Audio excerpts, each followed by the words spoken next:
Blog Talk Radio.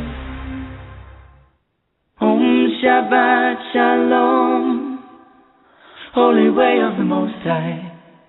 Om Shabbat Shalom, I sense your presence. Om Shabbat Shalom, Holy Way of the Most High. Om Shabbat Shalom, I sense your presence. I sense your presence. And I am the light within your soul.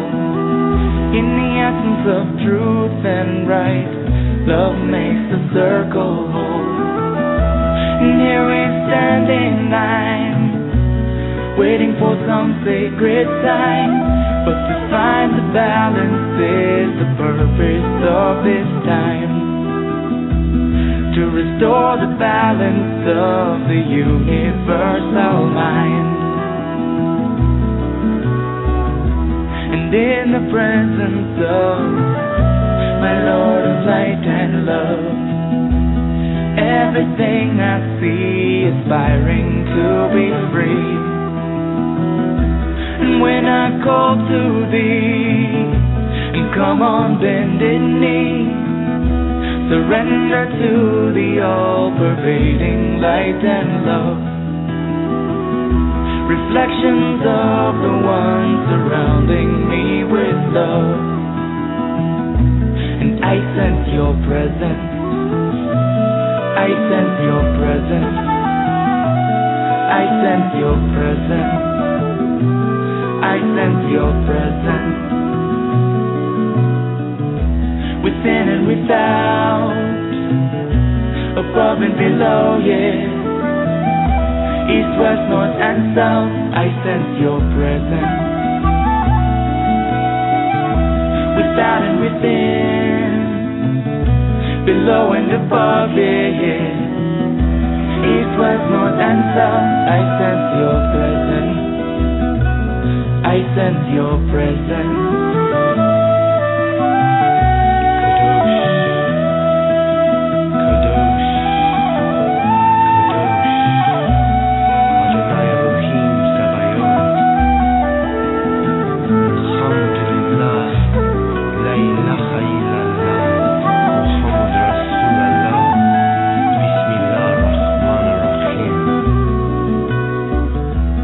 In the presence of my Lord of light and love, everything I find in tune with the divine.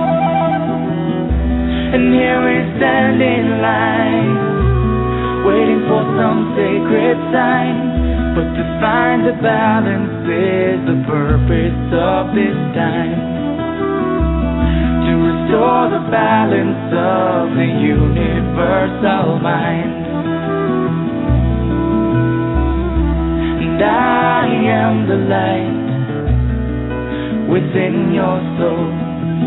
In the essence of truth and right, love makes the circle whole.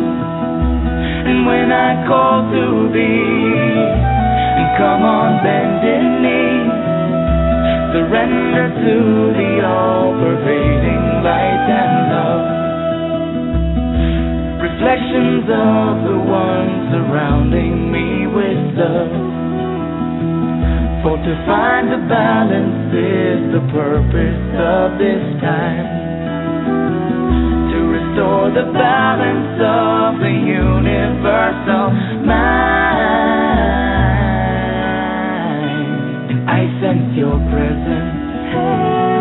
I sense your presence. I sense your presence. I sense your presence. Om Shabbat Shalom, Holy Way of the Most High. Om Shabbat Shalom, I sense your presence. Om Shabbat Shalom, Holy Way of the Most High. Om Shabbat Shalom, I sense your presence. Om Shabbat Shalom, Holy Way of the Most High. Om Shabbat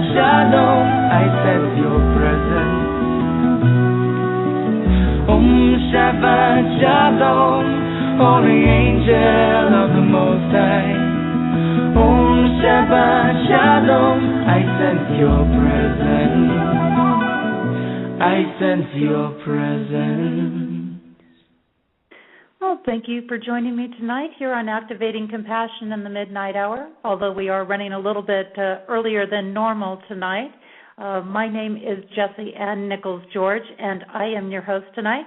The music you were listening to at the beginning of the show is I Sense Your Presence. It's by Shimshai, and I want to say just welcome, whether you're joining us for the first time or whether you're coming back because you regularly tune into the show. I really appreciate having you here. Here at Activating Compassion in the Midnight Hour, I look at different ways that compassion exists in our lives, how to remove our blocks, resistances, frustrations, and more. And some weeks I'm discussing different aspects of how compassion is in and affects our life and the different areas of compassion. Some weeks I look at doing more exercises and practical implementations.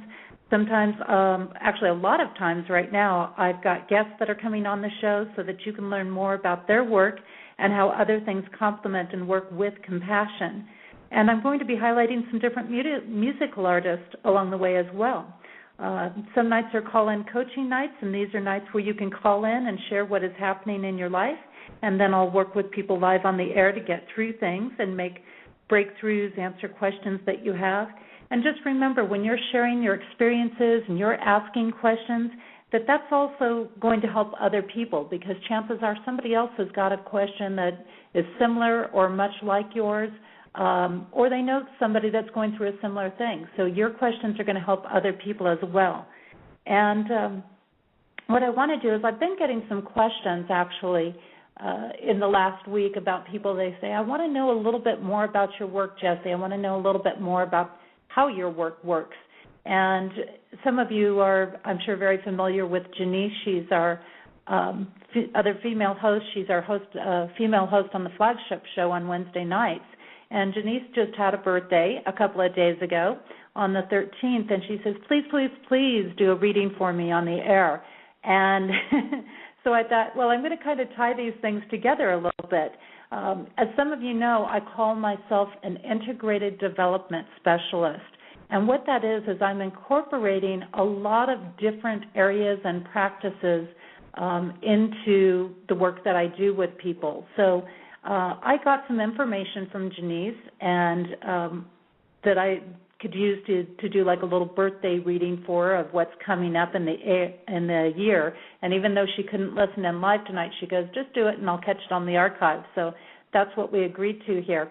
And when I took a look at things, I am combining some different things from astrology and intuitive things that I see coming up, as well as some numerology in this reading for her. And Janiece's birth date deduces to an 8 vibrationally, which is a very powerful spiritual number to work with. It shows that she's got a lot of force, she's got a lot of energy there, she has a natural alignment for doing the intuitive work. And then I also look at things when I'm looking at how influences are going to play out in a year, for example, of home addresses and zip codes and things like that, as well as the vibration of the year. And her home vibration is a 1, which means she really can do an extra focus on herself, and living in this particular place where she lives, it allows her to bring a lot of completion to things in her life. So she'll finish a lot of cycles because that 1 vibration coupled with the 8 vibration is bringing her into a 9 vibration. And then the area that she lives in, that zip code also deduces to an 8. And when I look at that in combination with everything, then she's running, again, when I look at the community that she's in, the city area that she's in, creates luck for her. She actually ends up getting blessings and luck through that vibration. So then when we combine everything together from her name vibration, her residence vibration, and her city vibration, she's back to her own natural 8. So it's a very natural vibrational energy for her to work under. Now, when I bring in the influences of the year for her, we're on a 6 vibration year. 2013 is a 6 vibration year. So depending on where other people's vibrations are, that can can influence things. And for Janiece, because she's an 8 vibration, it's bringing her into a 5 influence. So that tells me that she's going to have a lot of change coming up during this next year. And because of some of the other influences that she has in there, that change is actually going to lead to spiritual progression for her. It's going to open new doors. She's probably going to be bringing in more people, for example, like guests, into both of her radio shows, I would say, that are going to have more of an international appeal or do a lot of traveling internationally. So the change is actually going to open a lot of new doors, and it's going to be a very educational year for her in there. When I look at this in relation to her personal home environment, she's going to have a lot of luck coming into the home this year. So that's going to bless her. It's like she's going to have that magic a roll. She's going to be on one of those magical rolls this year. And then when I look at her community in general, I also see a lot of change in her community.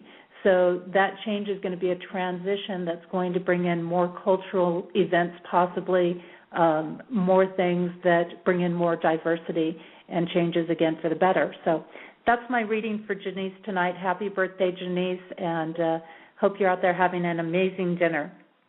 Now, earlier this week, one of the things that was going on is the Chinese New Year's was celebrated, and normally this can be a time of shifting into new influences for an upcoming year. I decided to take a little different approach to Feng Shui. You know, a lot of people are looking at it, bringing in the Feng Shui specialists this year, and I thought, I want to do something different. And so I created 2 weeks where we're going to have kind of Feng Shui type influences going on, but they're going to be different influences. And this week is going to be a more magical approach to Feng Shui as it relates to our gardens and herbs and plants. And next week we're going to focus on our inner and personal Feng Shui, which is the chi that we carry within us. So on tonight's show, I've got Reverend Paul Beyrl, and I have to apologize because in the show description I've got his name misspelled, and his name is actually spelled Beyerl. So that's Beyerl is his last name on his spelling. And I just want to remind people you can always call in live to our lines at 760-542-4345 and press the number 1 to get into my caller queue. If you have any questions for Paul or myself, I will also be watching the chat area to see if there's any questions coming in there as well. And also a reminder, if you enjoy the show tonight, make certain that you tell your friends, your family, significant others, Facebook buddies, all of those great social connections, and anyone else that you feel inspired to share it with. They can always listen to it in the archives, and what they'll do is they can just use the same link that you use to get into the show to come in and listen into the archives. And then there's a couple of other areas that they can find those archive shows, and actually one of the great new areas that they can go into is on my website, which is also at the bottom of the show description. It's Jessie Ann Nichols George 1, that's the number 1.com. And there's actually a whole Main Street Universe tab there now, and you can go in and you can check out all the upcoming shows and archive shows for everybody on our network there. So that's another great area for them to go in and get that connection to come in. Now, before we get started, every week I like to use the 72 Names of God and open up with a message from Yehuda Berg, who wrote that book, and just to kind of give us a little concept to work with for the week. And for those of you that want to look at this concept throughout the week, I've actually got it on my page under the Main Street Universe tab at the website JessieAnnNicholsGeorge1.com. So every week it's going to be getting changed to whatever the message was for the week. And this week, I'm going to just kind of open up. What I do is randomly open here to get our message.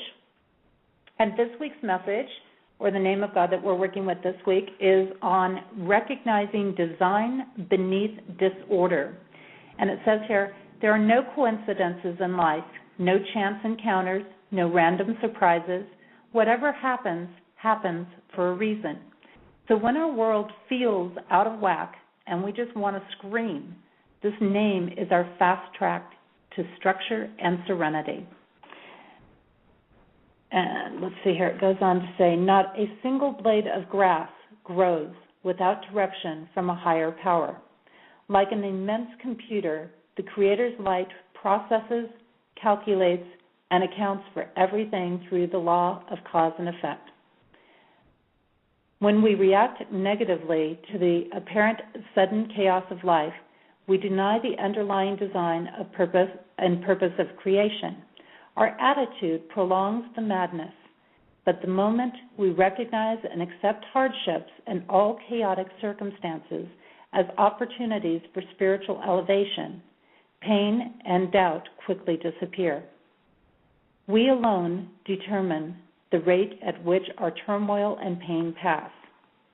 Be aware, the ego constantly attempts to slow the whole process down to a sluggish crawl by concealing the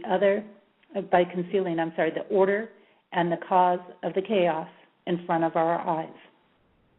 And the meditation that he provides here says, when you find yourself overcome with feelings or doubt of panic or with thoughts of doom, these letters reveal the order that underlies chaos.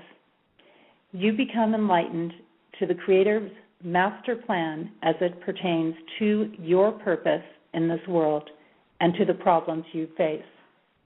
And the word or the pronunciation of the name is Yud Bet Mem. So that's Yud Bet Mem. And again, I'll have that on the website shortly after the show is over, so you can always check that out too. And as we move on here, what we're tying in, you might be wondering, well, how does all this Feng Shui stuff and herbal gardens tie in to compassion? How does that work? And part of it is because this ties into a lot of different areas. This ties in with compassion to our environment, and that's something that we haven't talked a lot about on this show.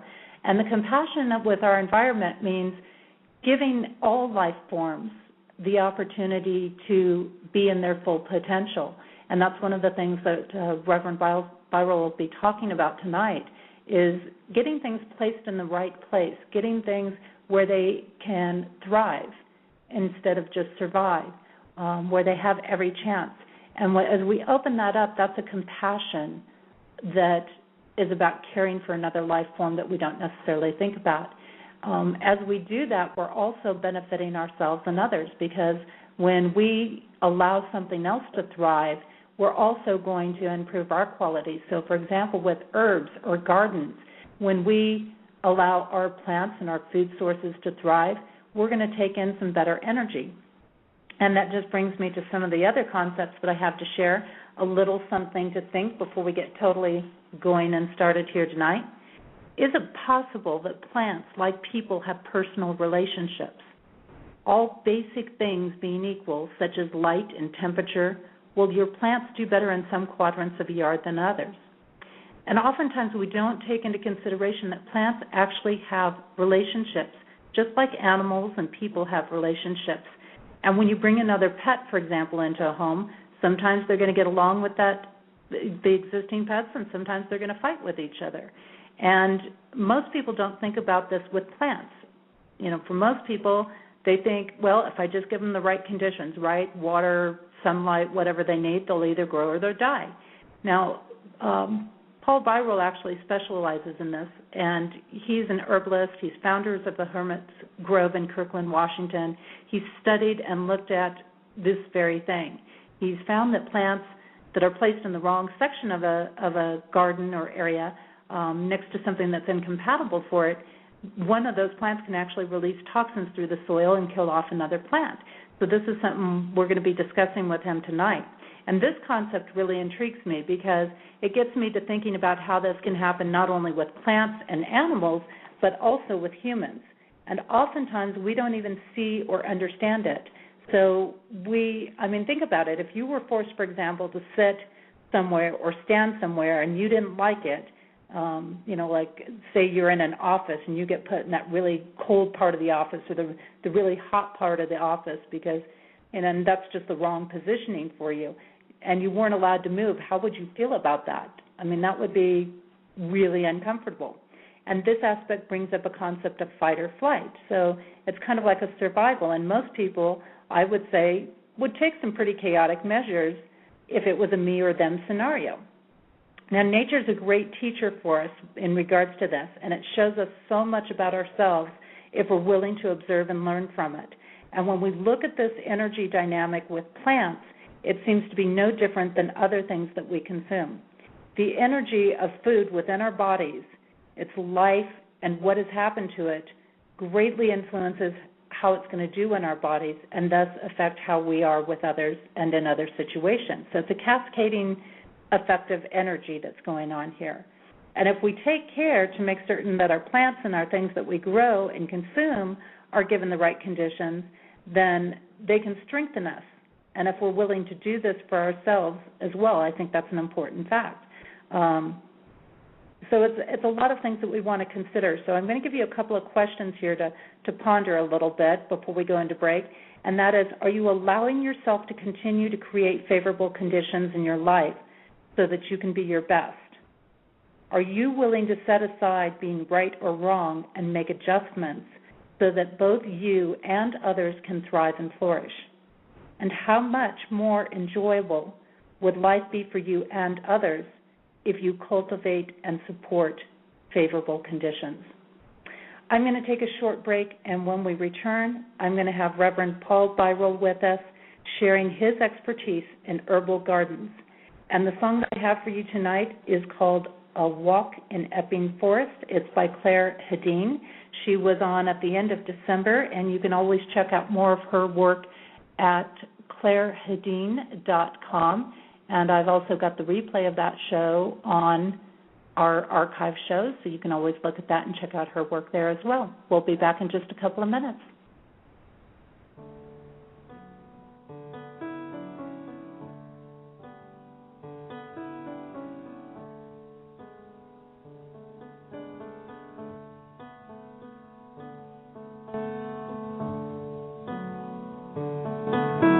A walk through Epping Forest.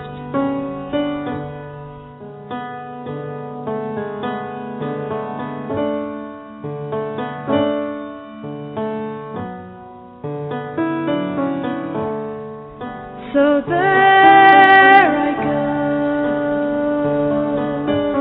walking through the forest of my youth.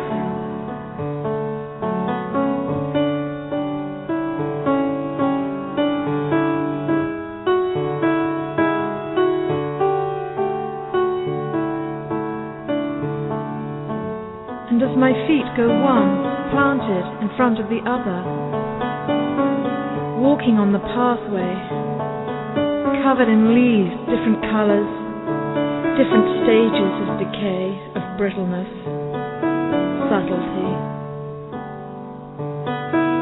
suppleness, fern and bracken interwoven, different vegetation talking to each other, nestling amongst each other, intertwining amongst each other. And as I look up to the forest of the trees above, the tall, tall trunks reaching to the sky, to the sun, to the rain, everything has its place.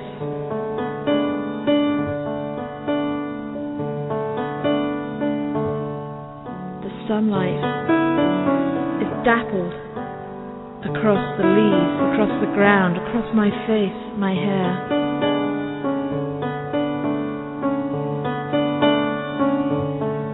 And as I walk, I feel the forest wrapping itself around me and at the same time opening itself up for me. And we are one. As I walk, it walks with me. As I move, it moves. One expressing the other, connected. And then comes a breeze. The leaves rustle. They bend. Constantly shimmering in the sunlight.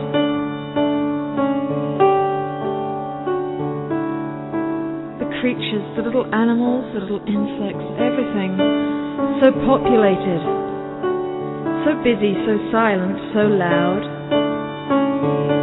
movement, movement, movement. So graceful, this movement is so graceful. This earth is so beautiful. It's so alive.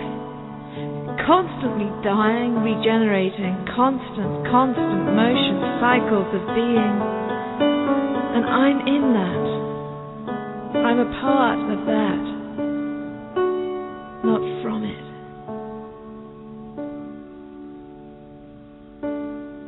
So beautiful.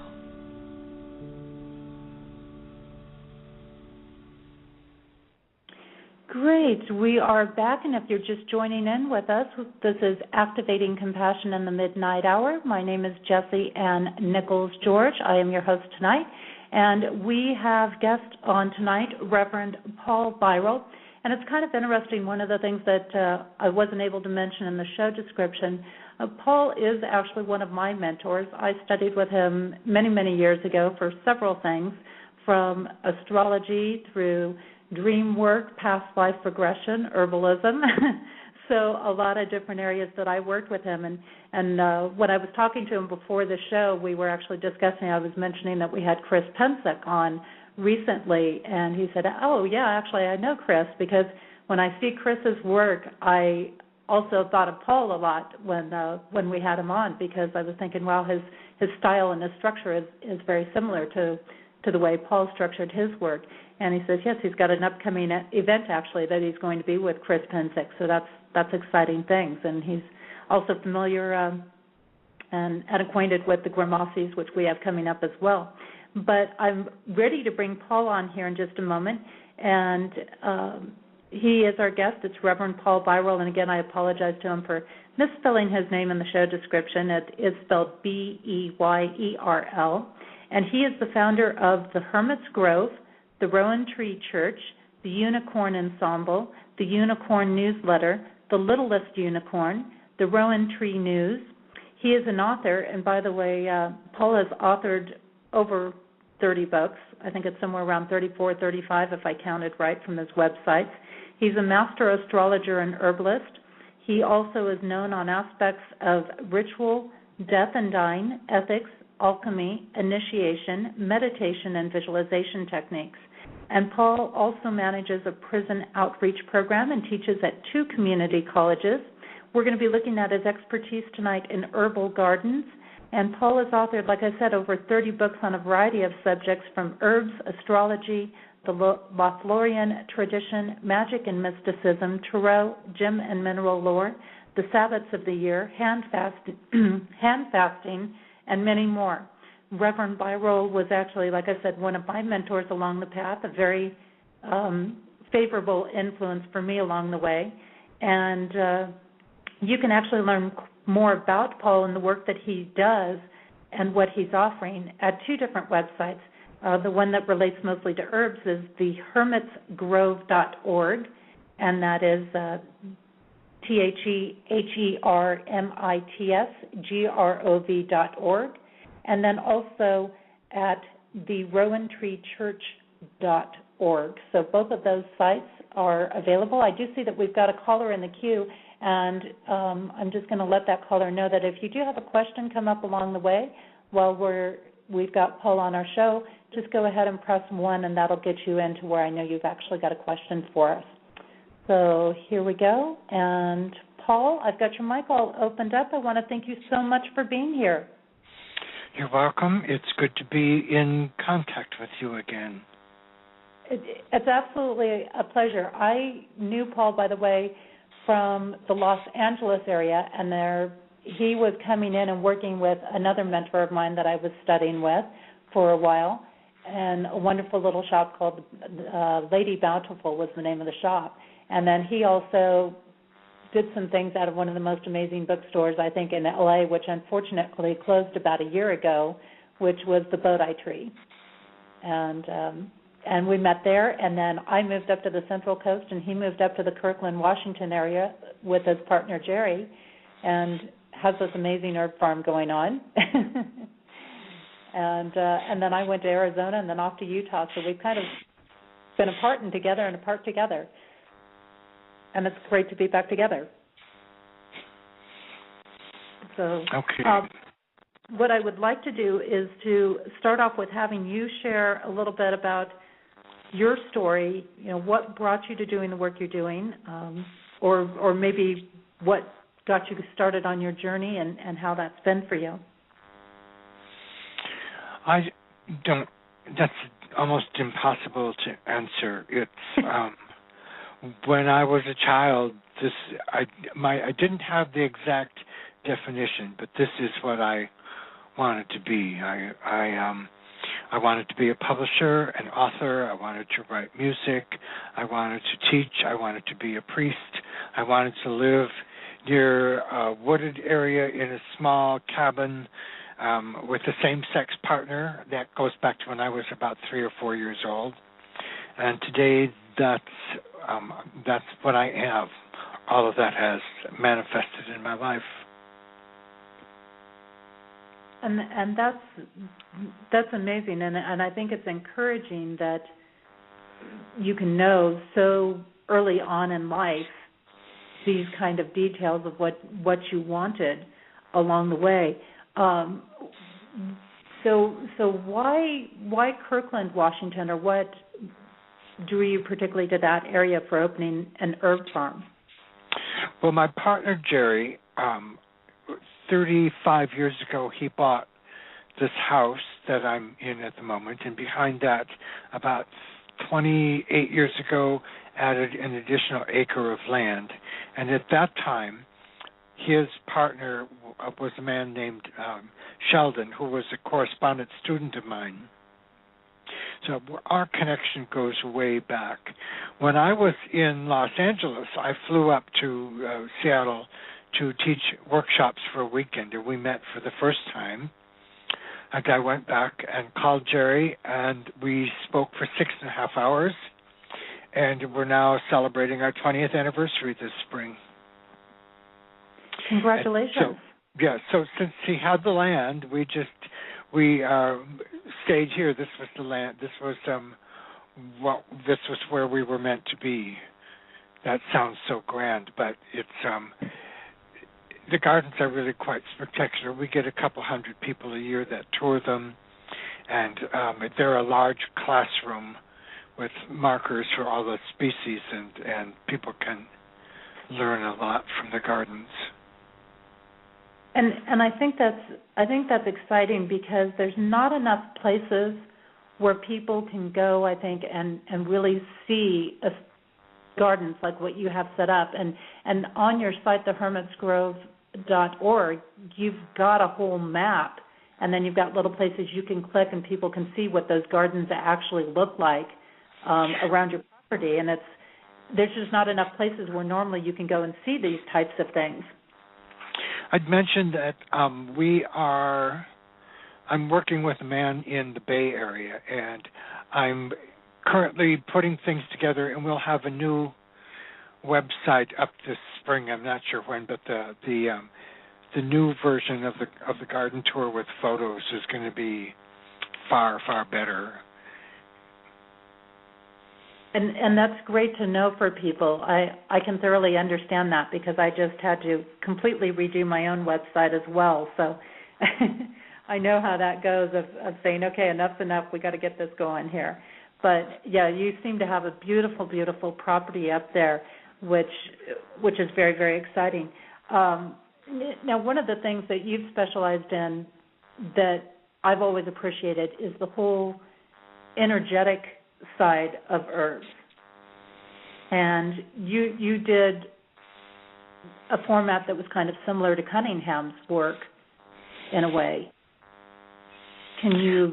Yeah, Scott, I knew Scott quite well. In fact, I published poetry he wrote long before his first book ever came out. So I can say that I was the person who published him. Well, I didn't publish him first. At that point, he was writing romance novels under the name Kathy Cunningham, and I published his pagan poetry before his first book came out. And our books on herbal work came out the same year, just by coincidence. So that was fun. That's exciting, absolutely, and I know a lot of people definitely know Cunningham's work, and you've done a couple of different books. You've done the Master Book of Herbalism, and you've done also a compendium of herbal magic, which is absolutely fantastic. So when you're looking at things, and I'm hoping maybe you can provide some insight for us about the properties that you consider with plants and herbs, such as elements, planetary factors, and so on. And how do you arrive at those properties being issued to those plants, or knowing what plants align with which properties? There are a lot of answers to that simple question. The aspects of the plant that are important for study range from first understanding the horticultural and botanical aspects of the plant, how it grows, what conditions it wants, what it looks like, what its environment is, what there is about the plant in terms of its own DNA and genetic structure that allows it to extract the very specific spectrum of chemicals and elements from the soil to create the medicines that we want. And so then that takes also the study of organic chemistry. I belong to a number of research organizations, and so I also pay attention to the most current scientific research that's being done in the United States and probably even more so in other countries, to get the way that science is looking at the plants from the aspect of phytochemistry. In addition to that in a sense is the whole scientific approach. If I have the opportunity to spend time with the plant in person, which happens with some, but certainly not with all, then there's another aspect to understanding the plant. When I'm working with students here in the gardens, I'm going to end up in a different direction here. When I'm working with students in the garden, I try to get them to understand that if they're going to work with the plant in the most holistic way possible, they need to understand as much as they can about the plant, from science to folklore. And when I say folklore, I'm referring to the body of literature which is available from academic scholars rather than the books on the market that are all about herbal magic and herbal folklore. When I wrote the compendium, it had about 700 footnotes, and my publisher, Doug Brown, insisted that they had to come out, and he had an editor go in and do a really good job of removing them. I'm academic myself, and I prefer having them in. When I wrote that book, I had information on 330 different species, but I now have research in my own files. I've got binders that hold information on about 3,500 different species, I think it is. I've had books published in Africa, not by myself, but I've obtained books published in Africa, a limited edition from the University of Johannesburg, books published in India that I have sent with the internet. I get books that are written in other countries, and I can find them and have them sent. So the more you know about the plant, the more you can understand what the plant is, what it has to be, simply in order to be itself. And this is great, and I love too how you're bringing in the aspects that this is really a science. It's not like somebody just going down going, oh, this is a hot plant, so I'm going to assign it fire or things like that. It's, right. There's actually a science in the DNA and genetic structure, as you say, of the plant, and how that's going to physically react with the soil that it goes into. And I really like where you brought up the aspect of folklore from an academic perspective and not just what a lot of people think of folklore as. Yes. When I first started my studies about 40 years ago, since I am almost 70 now, I thought if it was in print, it must be true. And then I began to realize that there was a lot of information which seemed to have appeared for the first time in maybe 1960, 1970, and the only person who ever put that in print was a particular author, and then somebody else would read that and they would put it in print. So there's a lot of new folklore that's been written about the field of herbal medicine, or not herbal medicine, herbal folklore, that has no historical basis.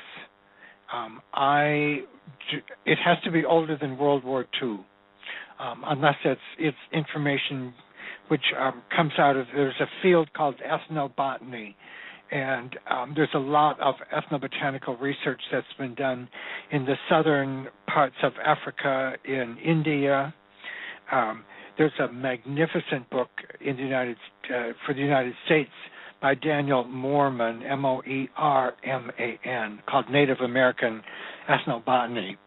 And these are researchers who, if it's done at the best level of work, they spend several years studying the culture and the language and knowing as much as they can about the people.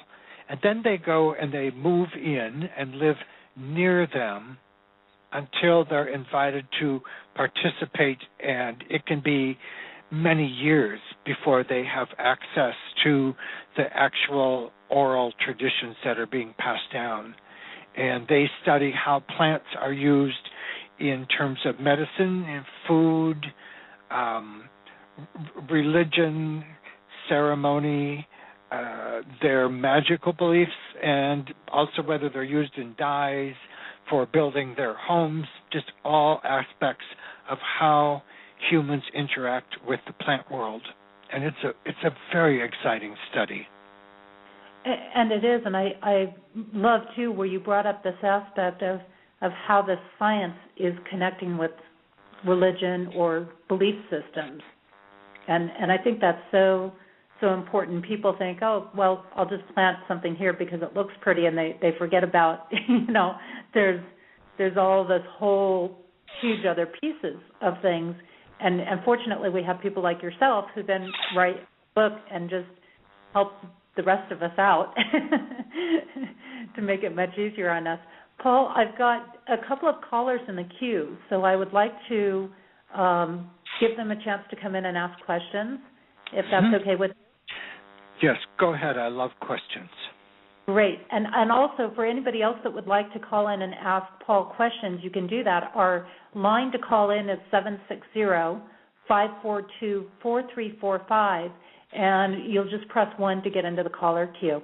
I've got somebody from 804 area code, and let's get your mic opened up here. Okay, 804, you're live on the air. Hi, good evening. My name is Hugh. I'm calling from Virginia. Fascinating information, and I have a partner, and we're both interacting with an indigenous gentleman on the Pine Ridge Indian Reservation and looking to help him preserve the oral traditions that have been passed down for thousands of years that they're just about losing. And I'm wondering if the Reverend might take an interest in that cause. And also, a lot of times, too, people that have interacted and have learned certain things of the indigenous ways have not followed what their teachings are. They're not supposed to be selling this information.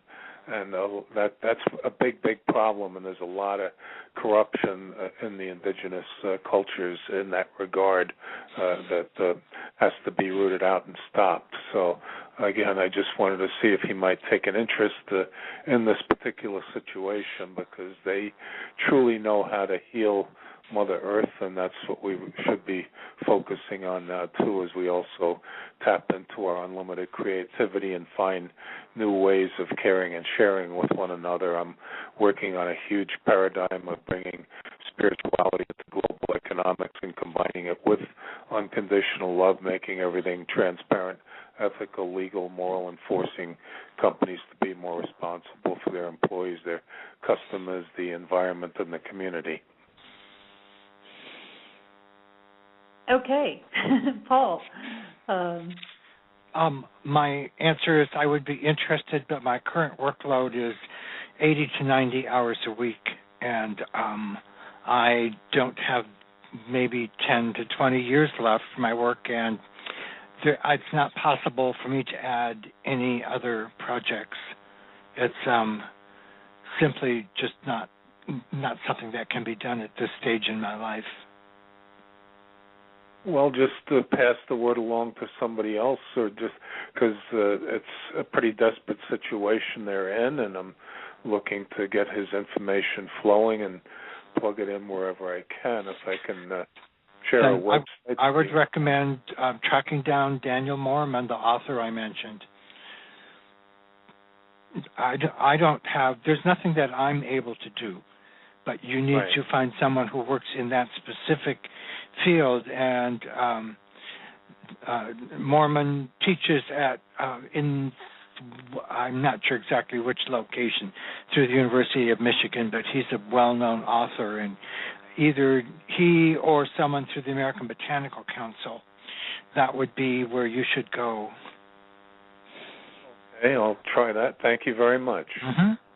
And that would be really good. The American Botanical Council seems like that would be a really good option as well, because they can reach on some wider levels. Yeah, you need someone who has the resources to, and the time and ability to do something other than wish they could do something.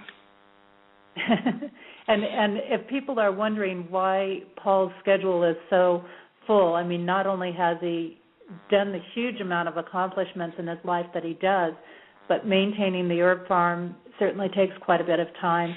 He teaches at 2 community colleges right now, courses, which anybody who's been a college-level professor, I'm sure, can understand that kind of a course load that goes on related to that. And he also does a prison outreach program, which takes quite a bit of his time as well. So he's heavily involved in projects. So I just wanted to clarify that for those people who are wondering, why doesn't he have any time left? But yeah, the Botanical Council, I would ride with Paul on that and say that would be a great option because of how far they could reach that project out for you. And they probably also have access to volunteers and some other people that could be very useful for you. Thank you very much again. You're welcome. Thank you so much for calling in. And the next caller I've got on the line here is another one of our hosts here on Main Street Universe, which is Kevin Baird, who's calling in. Kevin, I've got your mic all opened up. Hello, and thank you, Mr. Paul, for being a part of the show. You're welcome. I want to say thank you for the efforts and the discoveries that you've made to help progress our race forward in the most positive sense possible. But I wanted to ask you a question about, something that Jesse had talked about where herbs can be combative to non-harmonious neighbors that are plants as well, and that sometimes the harmony between, the ebb and flow of like positive garden existence as opposed to negative garden existence. Is there something that we can pair that to that could probably help us solve some of the major illnesses that are plaguing us, like cancer maybe, or like blindness or something? I'm laughing. I hear there are many beliefs that float around. One of them is that someplace there is an herb that will cure every disease that we have. I try to point out to people that if we have to remember that the human species is just like the plant world. All plants are designed to become compost, and humans are supposed to die. And we have a tendency to want to think that we're exempt from the natural order. And so rather than saying, okay, if in an earlier time, and not so long ago, most women would have died by the age of 40 in childbirth. Most children would die and not live to be adults. We kept our population in check quite nicely. Today, however, we are overrunning the planet worse than some of the most virulent weeds and bacteria. And frankly, bacteria and viruses and diseases like cancer are about the only thing that keep us in check, other than how much we run around killing each other, because we've made ourselves exempt from the food chain. We used to be part of it, and so we were food for a lot of other species until we developed guns and other ways to protect ourselves. So I used to think that, but now I think that we have to just come to terms with the fact that it's okay to die. I'm not saying that I was diagnosed with cancer and I went through surgery and became cancer-free. I'm very happy about that. But at the same token, we're not going to find cures for everything, because it's just not the way that life is designed in the universe. Well, if we can, I know that there are pine trees that are like a zillion years old. Like someone told me that there's a genus that's like Pinus longitudinea or something like that is over 2,000 or 3,000 years old, based on its, I guess, fortitude and coping with its environment or whatever. There are some people who live to be 103, 110, and there are some people who can't make it past 20, and really it's the experience they present to the world that impacts the experiences that create sort of like a domino effect with the other people that are in their life, kind of stuff. But my thing is going back to the herbs, do you have a Rosicrucian study in your background at all? I wanted to know about that. No, not directly. I've read some of their material. I've studied a lot of. I read voraciously. Okay. Now, quick question: There are junior masters that are out there who will be listening to this show and who will refer back to your pontifications and your prose and your text, and probably this show, if we're that fortunate. What do you have to say to the junior masters that are out there for the tomorrow and the next years, who are trying to really create a transition or a transformation that will bring us to the new stage? Earlier this week, we had somebody on one of our network shows who was bringing in something that was known as the Garden Tower, which was an opportunity for people to produce food-producing plants within their home or on their property that could help them sustain them instead of them having to access an external farmer or something. We're in a new age, and that you are a father of a part of that new age that's beginning. And what advice do you have for those people who are seeking solutions? What sources can they seek out, or what ambitions, or how can they remain inspired to continue what they're doing? What do you have for that? Well, I think that when I'm working with students, I get them to. I think that what any serious student of any path must do, and I really abhor saying you must do this, but I'm going to in this case. if a person is very serious about the study of any metaphysical path or philosophical pursuit, you have to study the whole of life. You have to understand humans. You have to understand the history of religion, how religion changes constantly and remains the same, how humans live on this planet for good or for bad, and then look at other species as well. The plant world, one of the values of the plant world is I think that they're better role models than humans are. They are always struggling. They do wish to dominate. Almost every species of plant is no different than a human. They want to spread their genes everywhere and take up more and more space. But they manage to coexist and not pollute. We live a very sustainable life. We harvest water. We save water. We don't flush a toilet. We have all sorts of things set up. And I don't know. It's just we practice that. We follow that movement, the simplicity movement, where we do not.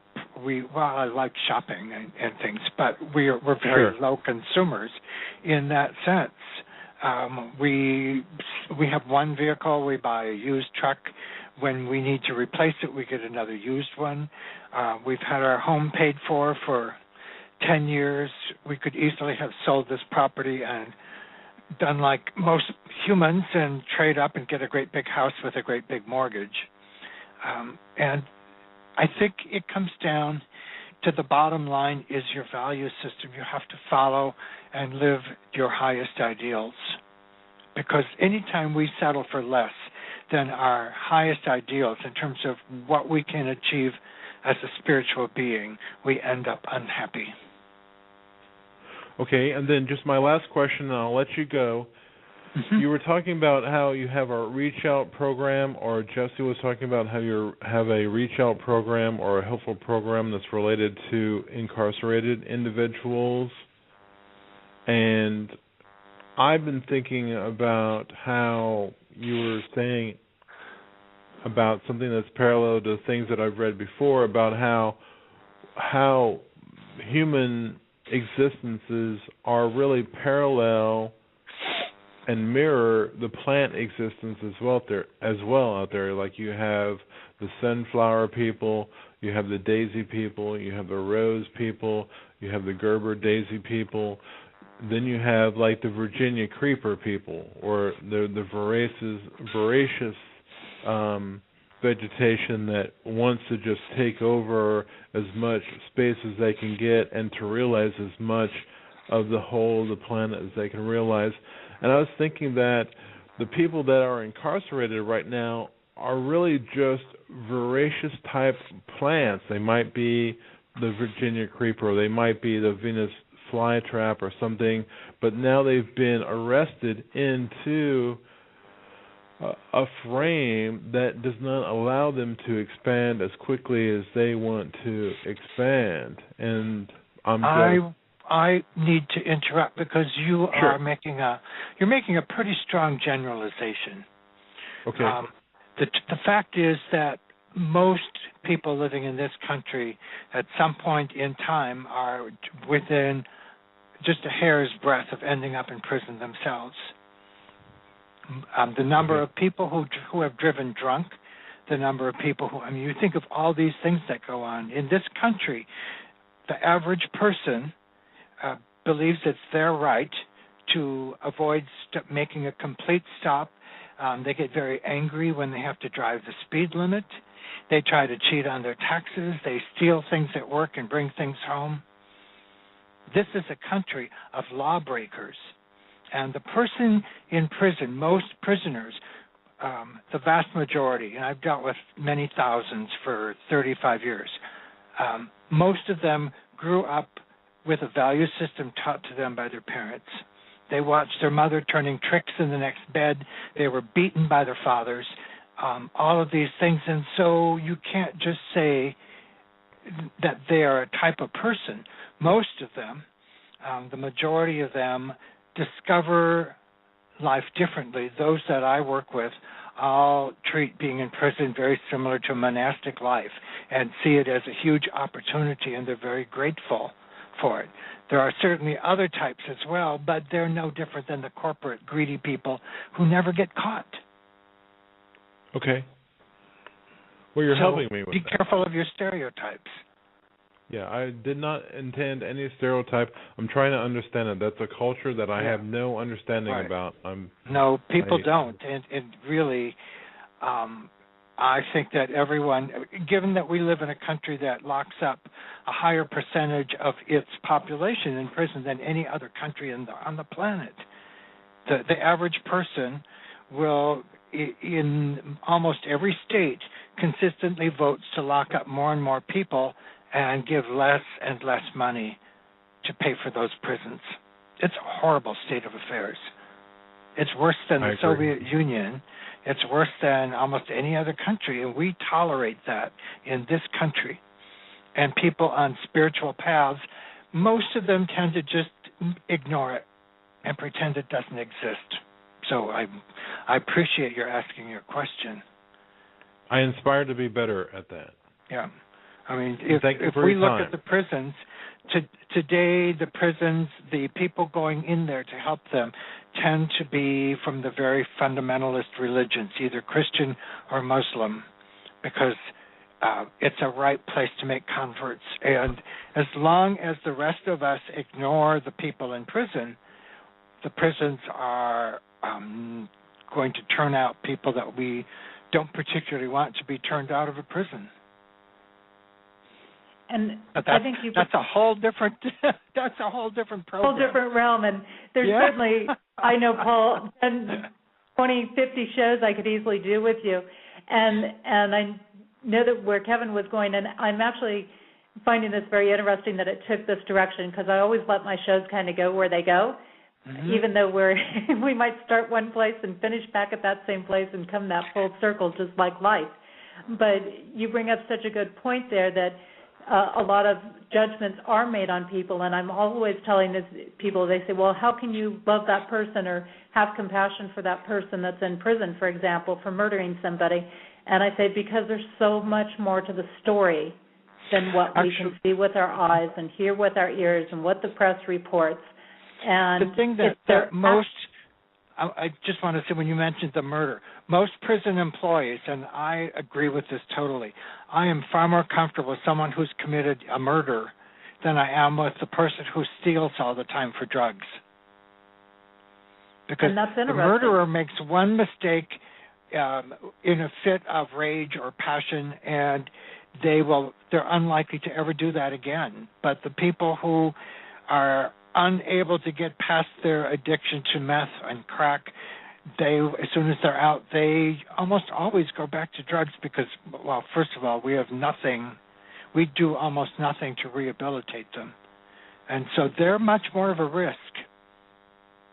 And then another aspect, since this whole bucket of worms was opened, I would say that a third, and I deal with prisoners who are looking for spiritual education. So I also get the cream of the crop. But I would say that most of those I've dealt with who've committed murder, once they were in prison, were diagnosed with schizophrenia, with bipolar disorder, but they grew up in families, broken homes.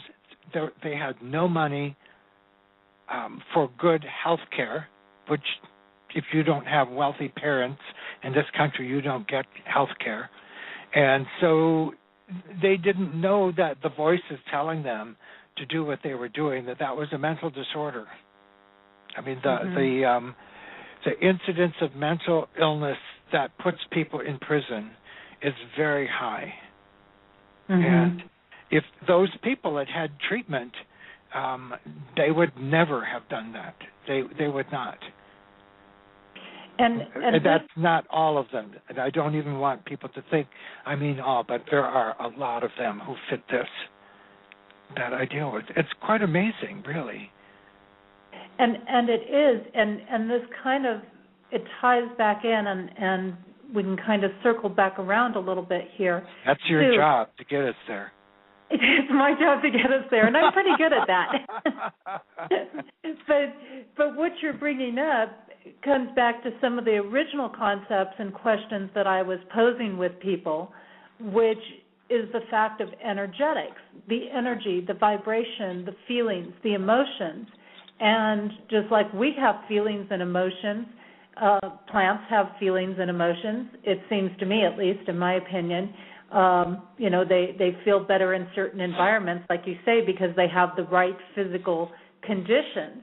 And had these prisoners had the right physical conditions and then been fed with the energetics of love and other things, they could have had a completely different outcome in their life. We would have a lot less people. There is certainly always an element in our species that is, well, I'll say that there is criminal by nature. If we look at some of the oldest religious myths, one brother killed another brother. I mean, so that's how old is that story? I mean, and they're trying to explain why people can just be crappy. You know, I mean, we're not always a really nice species, and that comes down to what our job is, in the sense of I can't remember the man's name now who was just speaking. He was asking Kevin. what people can do, and you have to discover how to live in harmony with the world around you, and you have to be a role model more than anything. You can run around and try to teach, but then you're just another preacher. But if you live your life differently, then people are inspired when they see how you are. And that's what the religious leaders are in all religions historically. And they all deal with prisoners and people who are disenfranchised. And that's a great point. And it's just like if you have a plant that's thriving and it's beautiful and it's gorgeous and it's showing, look at what you can become. And here's this little seed starting to come up out of the ground, and it's looking around saying, and it's going to take that role model on. You know, whatever it sees, it's going to take that role model on. So unless you grow it in toxic soil. Unless you grow it in toxic soil or next to something that's going to suffocate it out, which, definitely is one of those things I want to get to here, because I think this is, sometimes something good, sometimes not so good. As my sister says, a weed she's a master gardener, and she says, a weed is anything you don't want in your yard. And in our garden, there's almost every single species we have is trying to take over the entire garden. I mean, literally. Given the chance, if we didn't cut back the lavender before it goes to seed, we have thousands of lavender seedlings. And we have every plant, that's the nature of the plant world, really. If you give a plant and you let it have sex freely, because that's really what the plant world is all about, is reproducing, and you give it nothing but open, unplanted, fertile, tillable soil with no other plants growing there, it will reproduce faster than any other weed. Mm-hmm. And that's, again, the problem with our human species is we're now reproducing without being held in check because somehow we just don't do it in moderation. Right. And isn't that the key to a lot of things? Moderation, right? I mean, yes, I love that word. In fact, even some of the best things in life can become not such a great thing in excess. Mm-hmm. I think that's true. Well, it's just we need variety in our diets. We need moderation and a lot of different things. Now, how does somebody know, like, that doesn't have as much of a big giant background as you have to work from, how do they know what to plant or not plant next to each other in their gardens? Here we are, we're coming up on this time, and I think about this because we think of spring being that time that we're going to plant things and we're going to, start our gardens and everything like that, but you almost got to do a little bit of planning. Like, how do they know whether to put the plant in the south quadrant of the yard or the north quadrant, or what to put next to each other? But first, I think for me, I just try to give the plant what would be its most natural environment. You know, if it wants partial shade, it should get partial shade. And as far as, and if it's used to growing near coniferous trees, then that's where you should plant it. And that's about all I do. There are books on what's called companion planting, where you should plant this species next to that species and things like that. But that's not quite how they grow in the wild. They, given their own, they just sort of happen to be next to whatever else is growing there. Mm-hmm. And so I tend to just, the more harmonious I am with my life, the more I just sort of know where to put things. And if they don't live, then I'll put it someplace else next year. Or if it isn't happy, I'll pick it up and move it. I let the plants tell me where they want to go. So that kind of paying attention, just like if you're trying to do something one way in your life, if it's not working, change it. Yes, I'd rather listen to the plant world than someone's book. Although as an author, I guess I should tell people that you should really buy books. buy my books, but still listen to the plant. Yeah, that's right.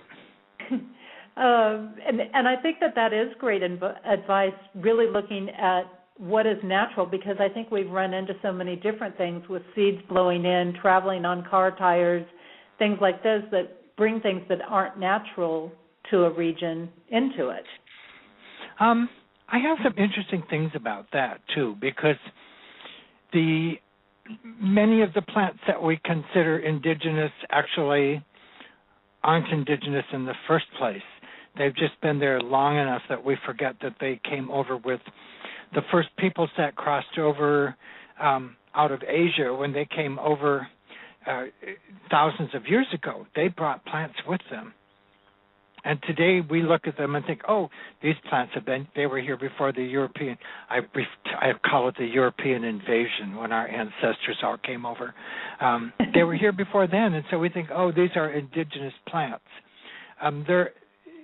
In addition to that, we want to remember that our planet is composed of what we think now of these continents, but the continents are always moving.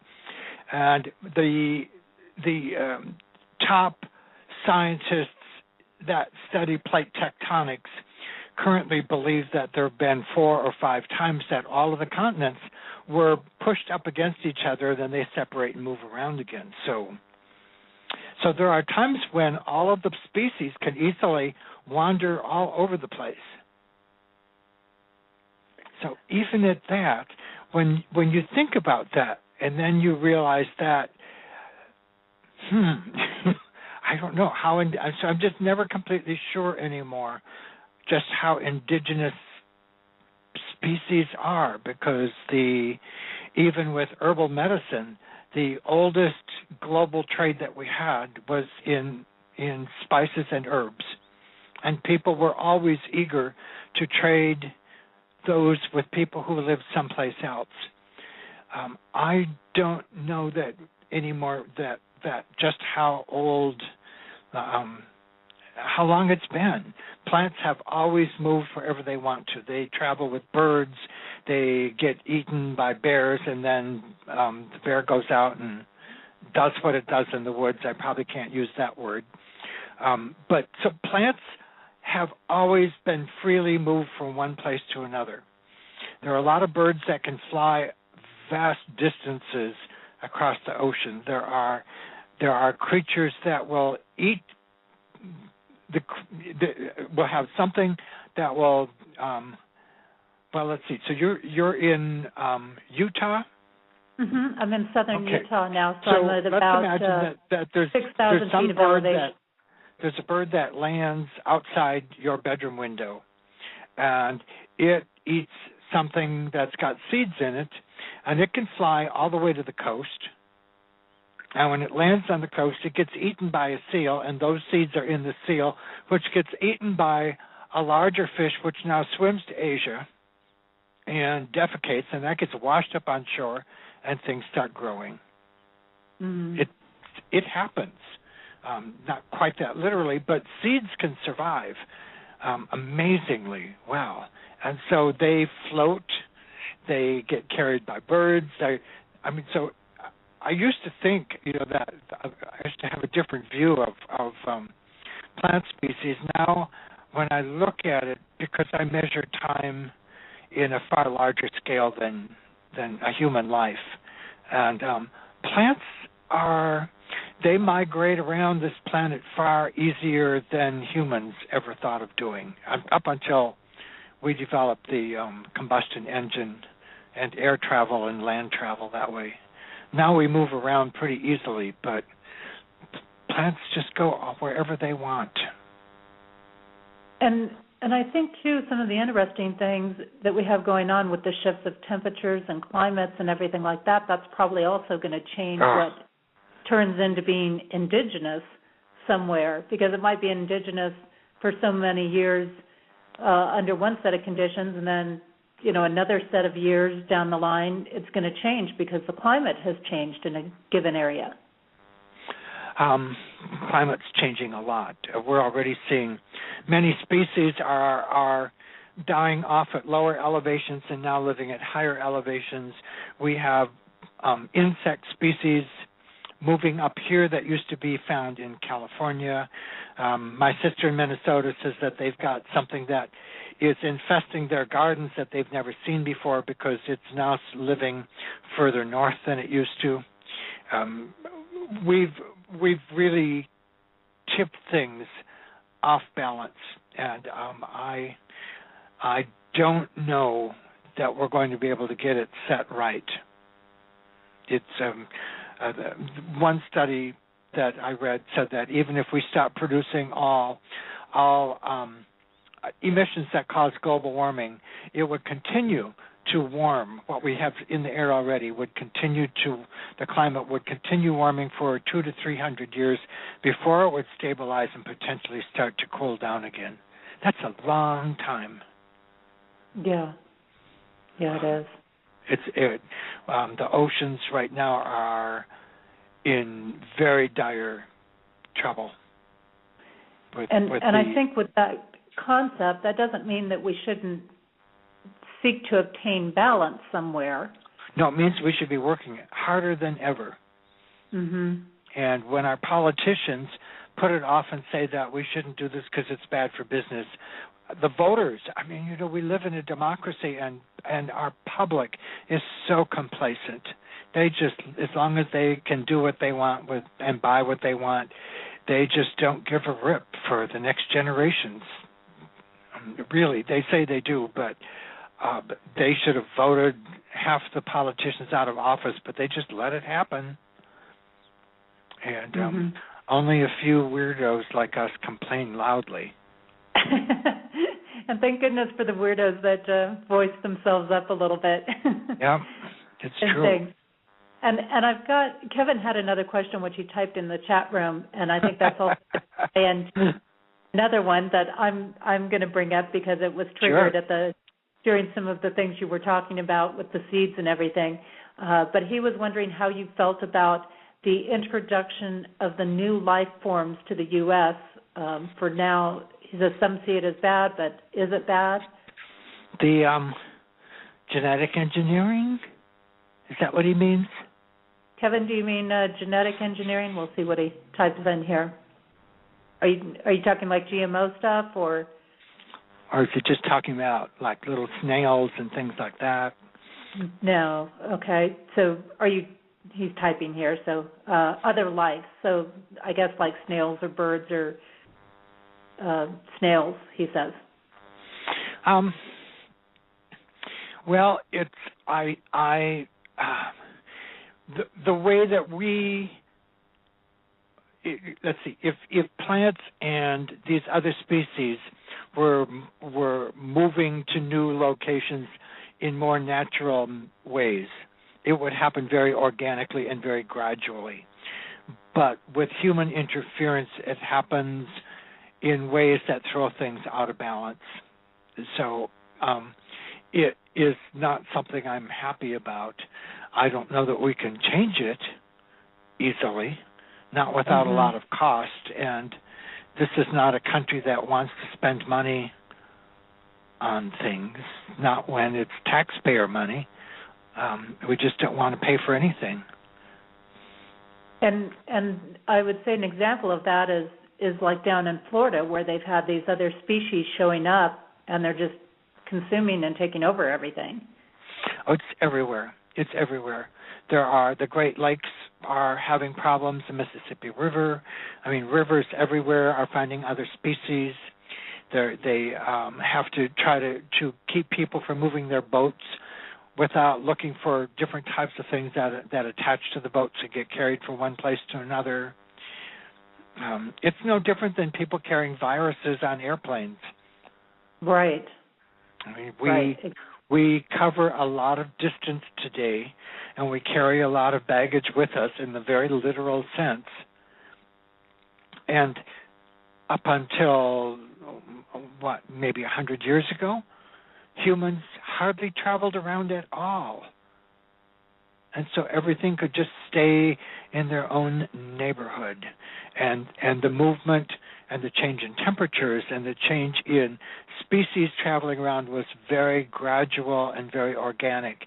And if they went someplace and they couldn't fight off the natural predators, then they wouldn't survive there. And if they went someplace, and this is any animal or plant or human, they went someplace and they were able to adapt and fit in, then they would stay there. But today we clear-cut forests, and so all sorts of things happen, and we overfish the oceans, and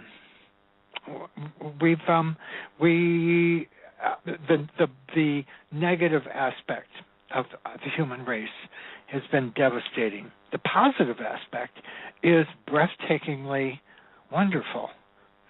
It's an interesting quandary. And I see also, I guess one of the questions I would have on here too is there's a lot of concern, obviously, about GMO, which we won't go there because that's a whole gigantic discussion. I'll just get really loud. But I've got some people who deal in some different things, of natural remedies, homeopathy, and different aspects like that are working on preserving seeds from pre-311. And what are your thoughts on that? How important is that? For example, people that are starting gardens and planting things to be using pre-311 seeds versus after that?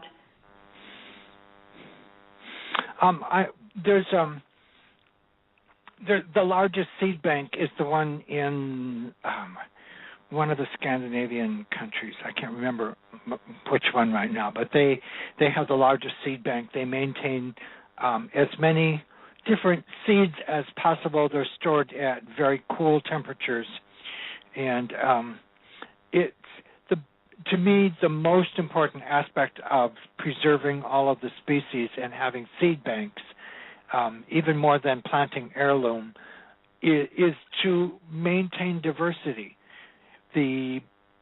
One of the challenges that humans have is we've gone into monoculture planting when it comes particularly to grains, and also the process of growing so much grain to feed livestock, the shift to eating the quantity of meat that we do, which is very inefficient. It takes more energy to produce the hamburger and steaks that people eat than it would.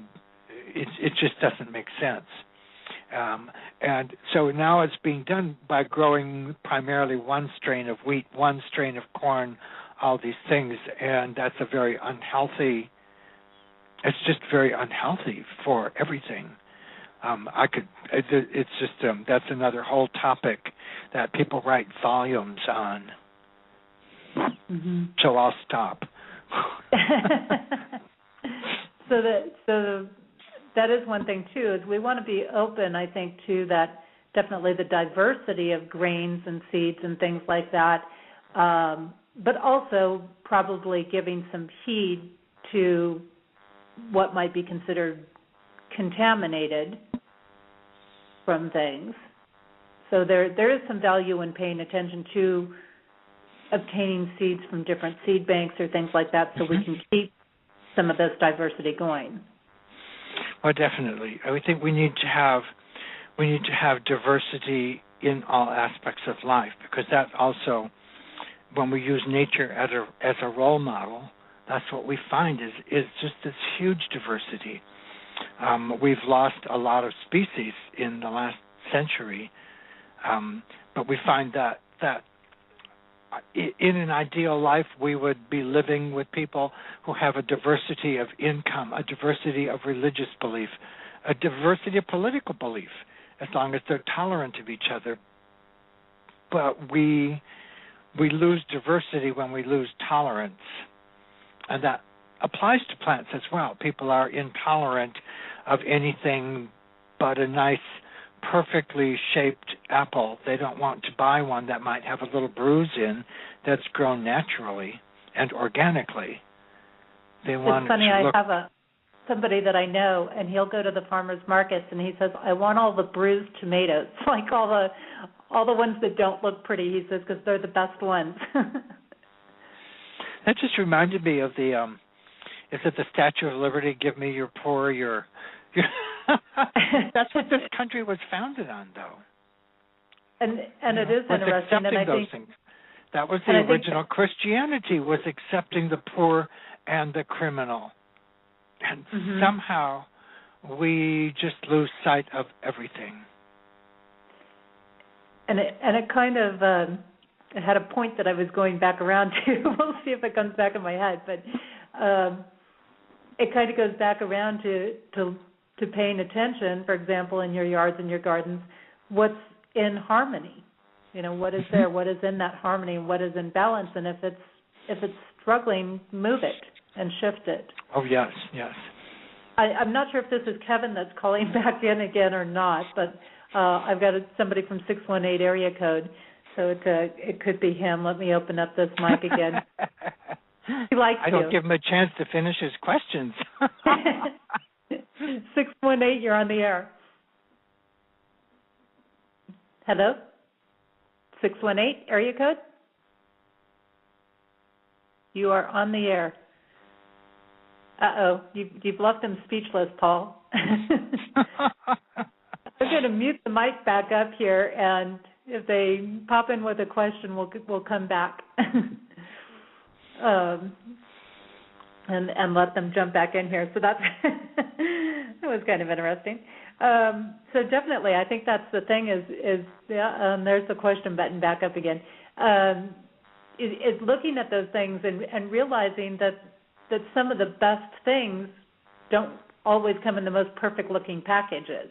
And I think this is something that we can apply to so many different areas of our life, especially like when we're looking at compassion. And I just finished doing a couple of shows on relationships and sacred sexuality and things like that, and looking beyond that package and finding that connection. And it's so very important, because if we only look at that package, if we only pick what looks like the best things in life, we could really be missing out on some of the best things in life.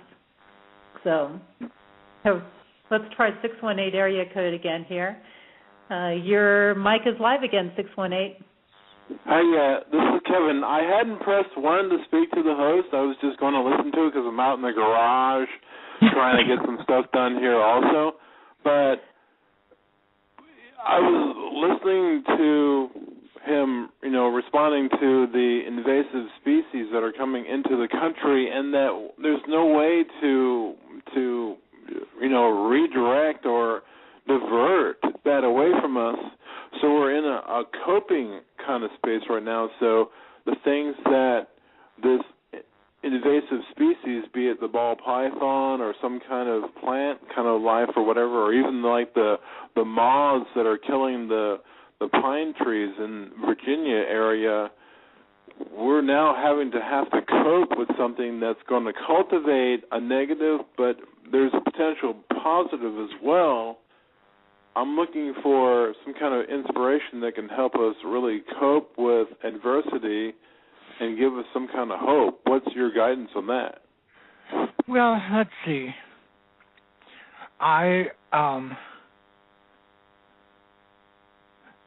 Some kind of hope. I think that hope and faith are things that we're not going to find them if we're looking out in the world. We have to find them within ourselves, and then we take it out into the world. If you have faith and hope with who you are and how you live your life, then that radiates, and that's how you carry hope and faith out into the world. We have to be the ones who provide it, not look for people to provide it for us. And to me, that's a big difference, because if we're going to change the world, it's the same as inspiration. People think that inspiration is something you wait for. Faith is something your religion should provide for you. It's all of those are the other way around. Does that make sense to you? I think yes, that's a great. That's helpful. Thank you. Yeah, it's a great point, and it comes back to that thing. And I talk about this a lot in my work with compassion. Is you can't sit there and wait for somebody else to change or wait until they make the shift. You've got to make the shift. And when you make the shift, others will. When you become that living example, they will too. And, Kevin, I'm going to put you back on hold. I've got another caller coming in here. Okay, and we've got somebody calling in from 703 area code. You are live on the air. Hello, Jesse. This is Dan. Hi, Daniel. And nice show, everybody. We are talking about some very interesting things. And mine was just more of a statement than a question, Paul.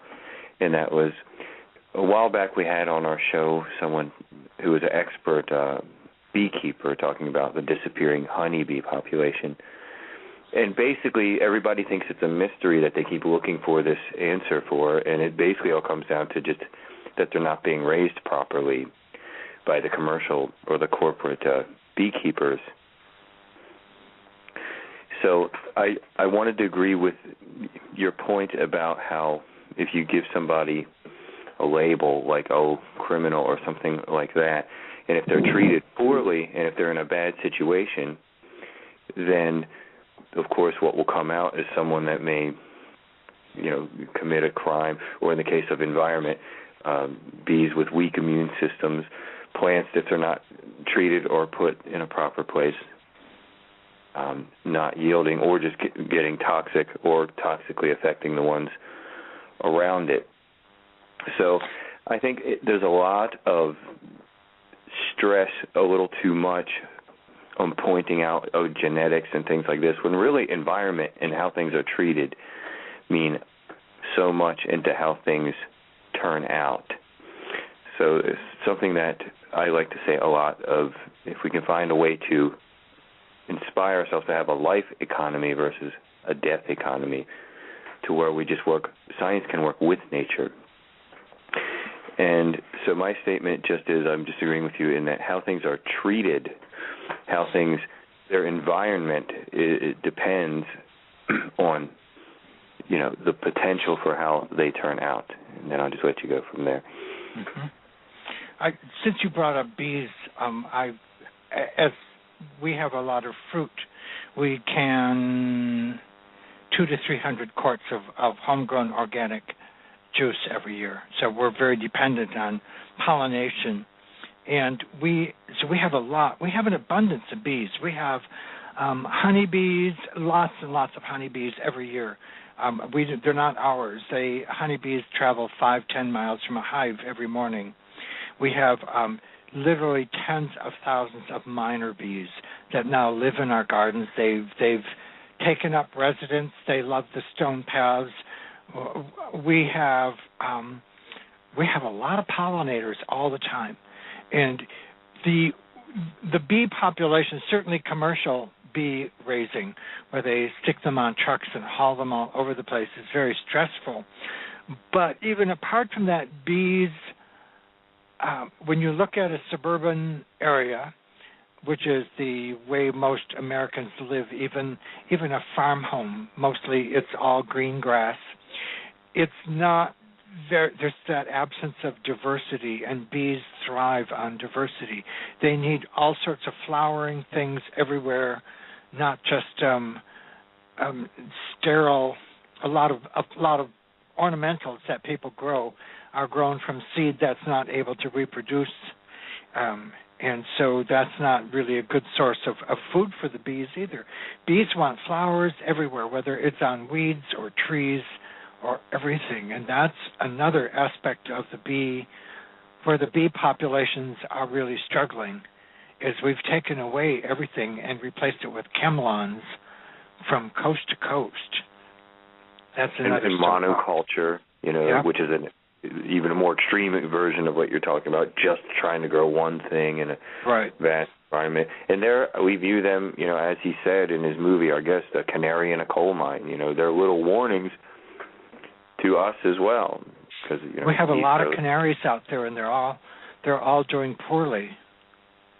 Mm-hmm.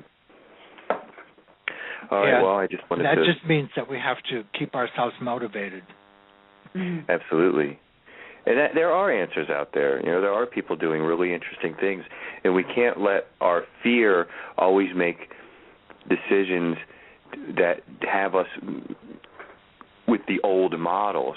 Just like with your jail examples, it's a fear model, and people make these assumptions, and they don't realize that things can change and things can be turned around if the party involved,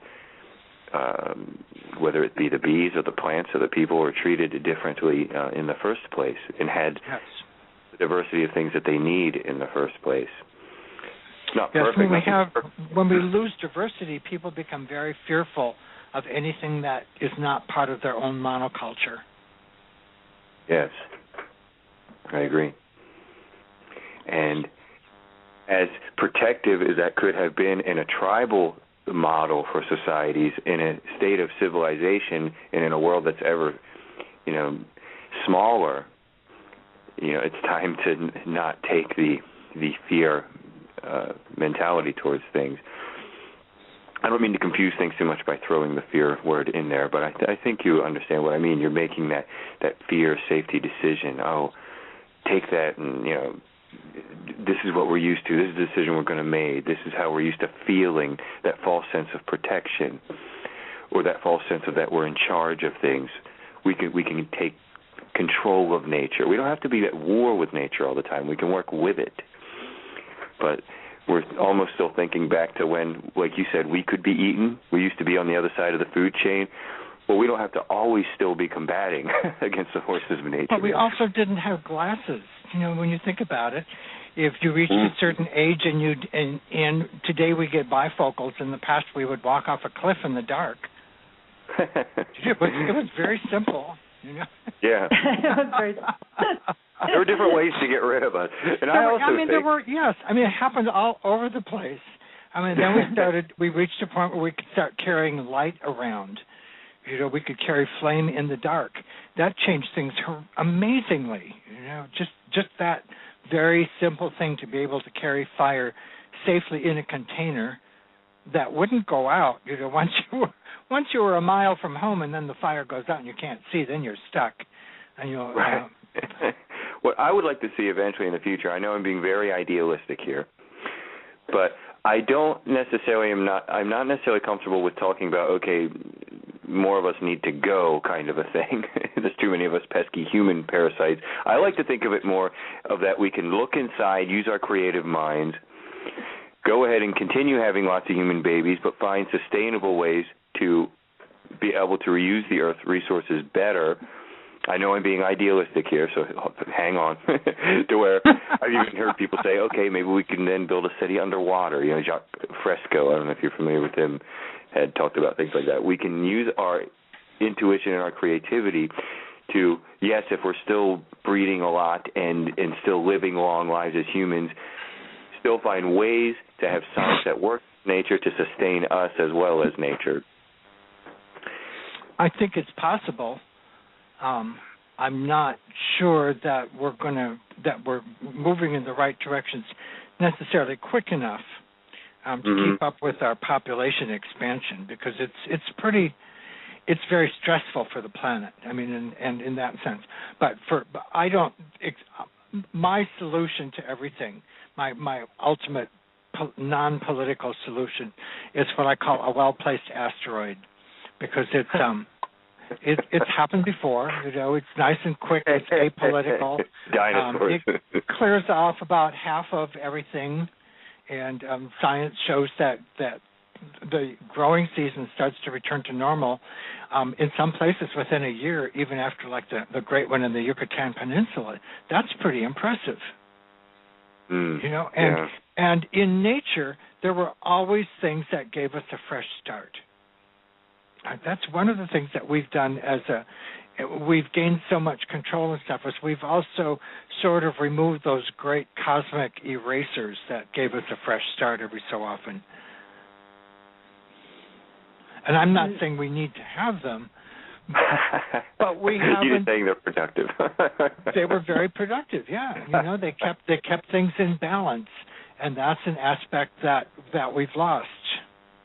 And as we continue, I guess there's no simple answers to that one. That's why I always go back to the well-placed asteroid.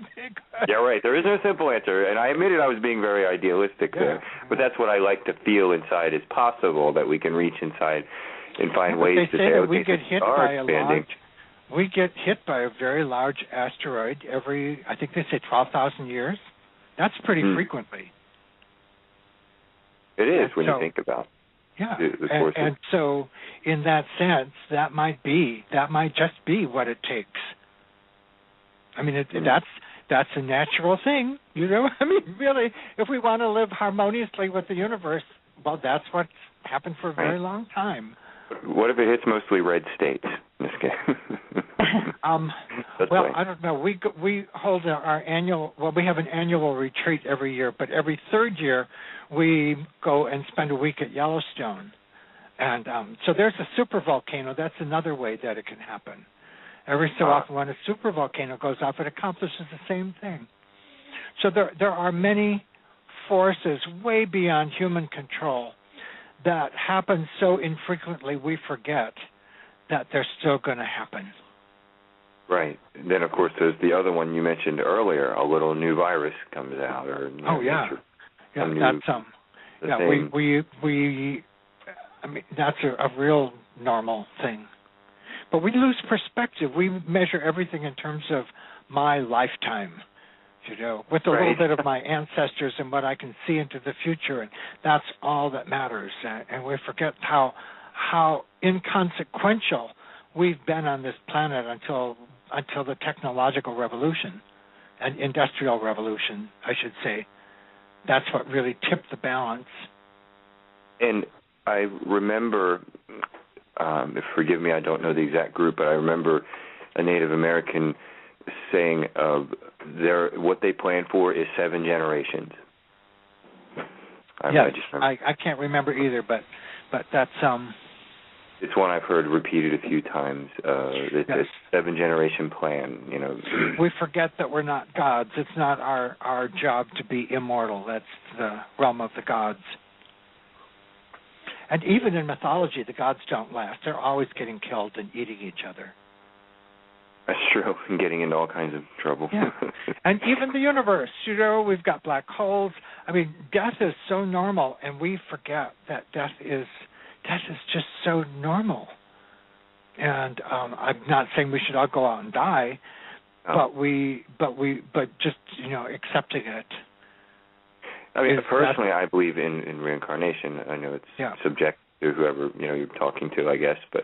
So I see it as part of just accepting, like nature shows you that nothing suffers forever, and then you have death and rebirth. That's why I don't believe in hell, because when a predator kills a prey, yes, it might be in pain and it might be in fear and agony and stress for a short time, and then it dies. That's why if nature is to be the example, then there's no eternal suffering place or anything like that, and it's just you're just part of the cycle, and that's how I view it.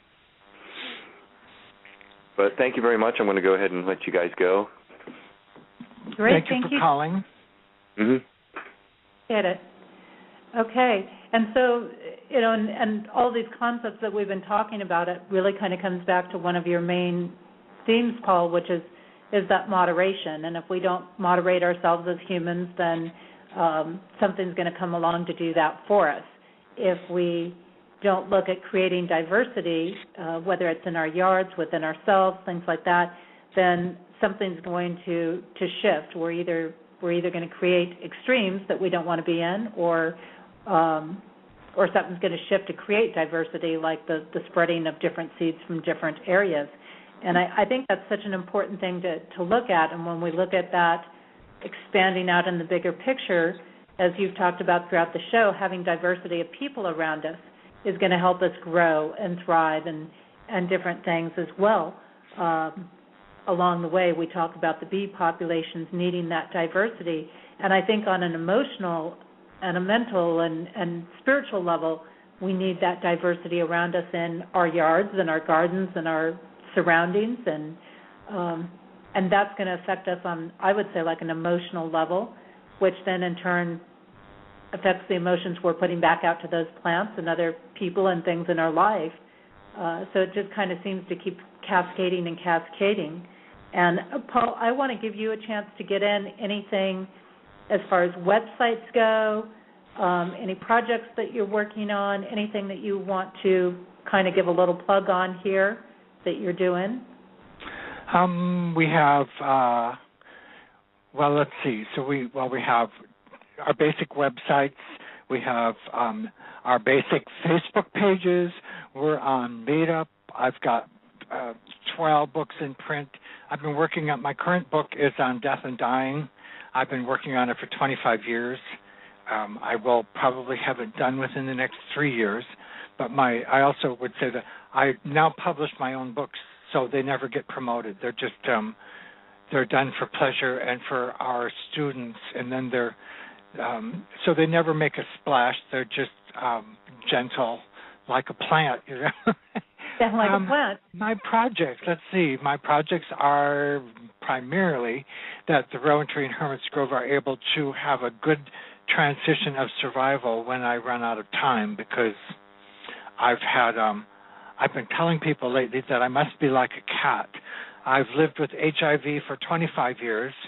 I was diagnosed with cancerous tumors on both kidneys in 2008, and that was successful surgery with no chemo, no radiation.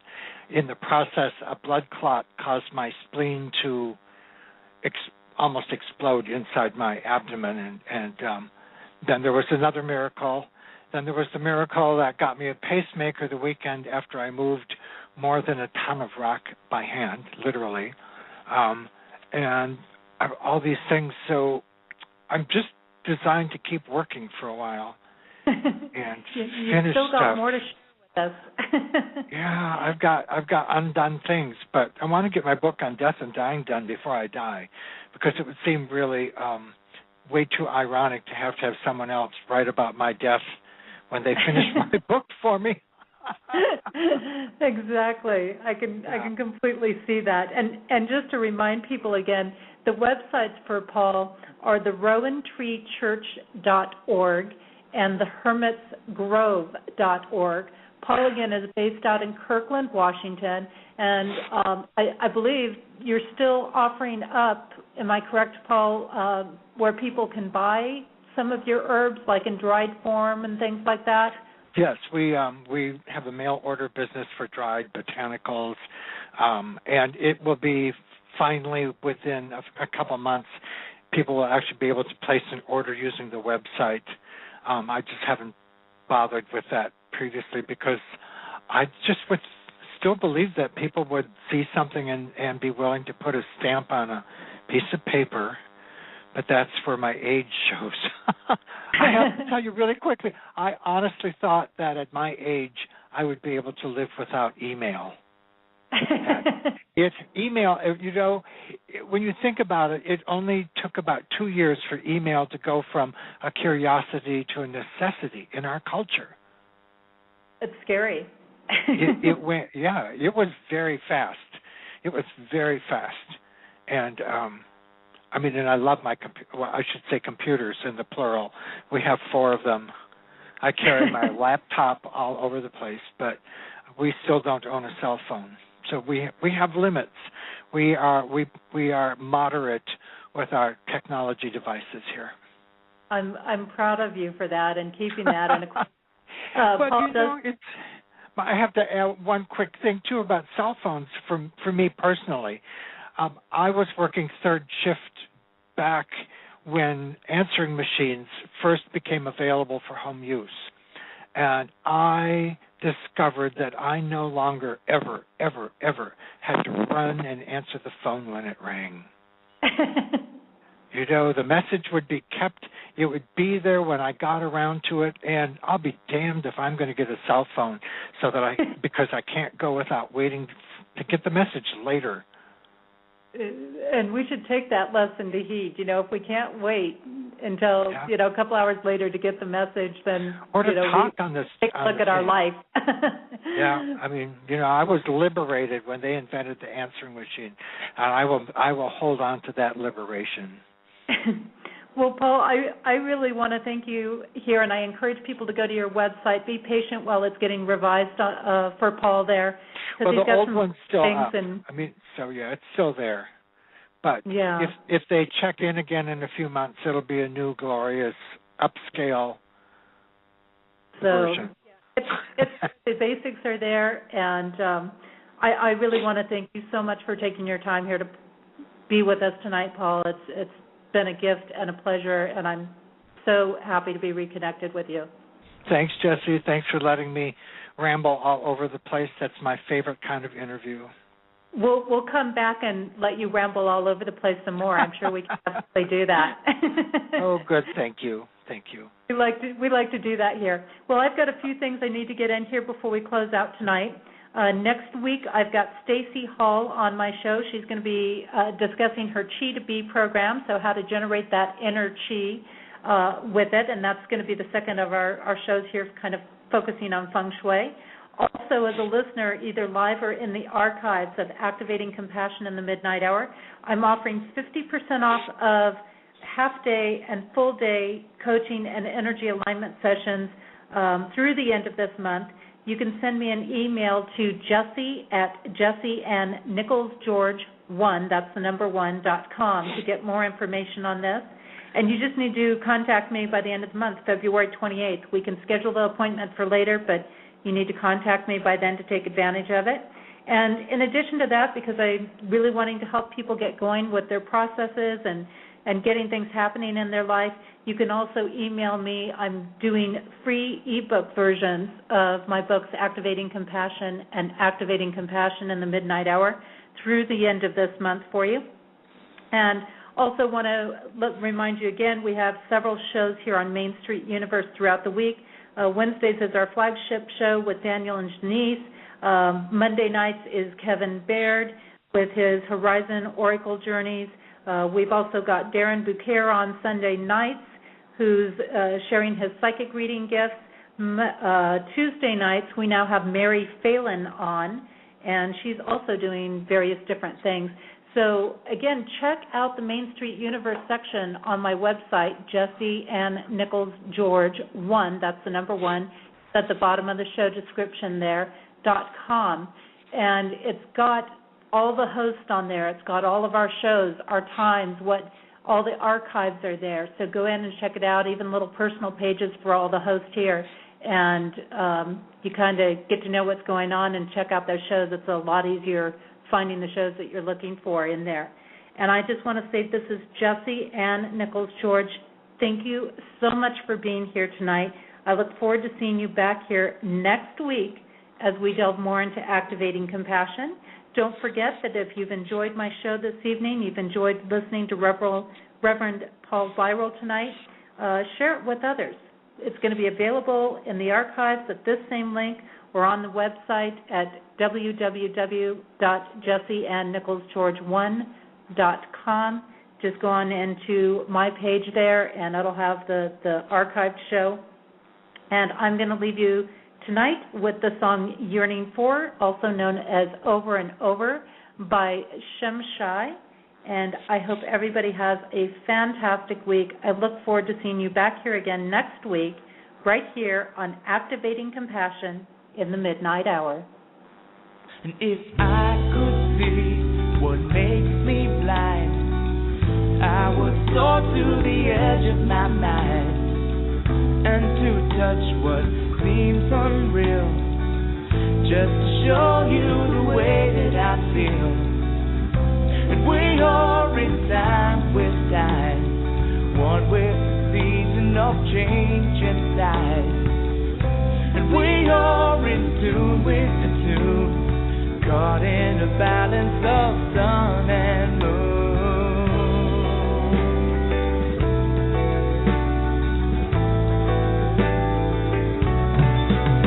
Oh, deep inside, the light within, shining to show you it's here to begin. When all I have is all I need, I will soar to the edge of eternity. And we see in eye to eye, one within love to be for the divine. And we're walking hand in hand, caught in the balance of God and man.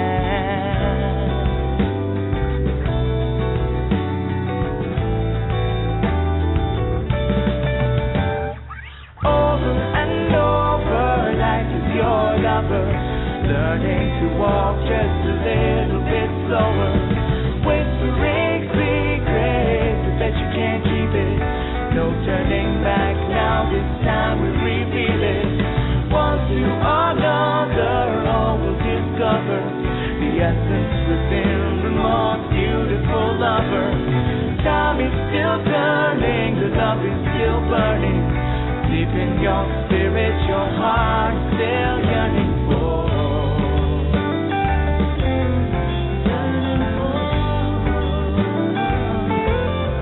Yearning for.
Within love to be for the divine.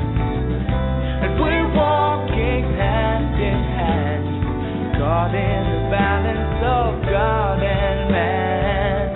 And we are in time with time, one with the season of change inside. And we are in tune with the tune of life in the circle and love in blue.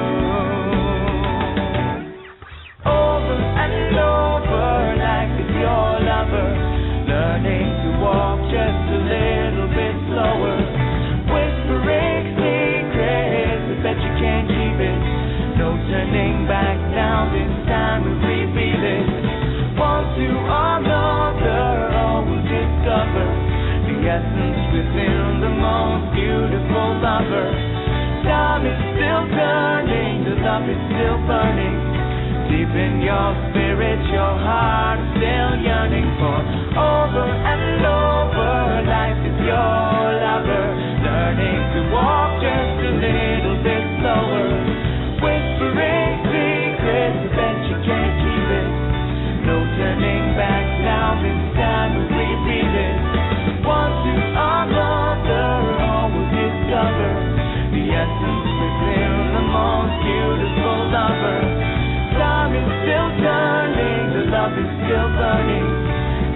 your spirit.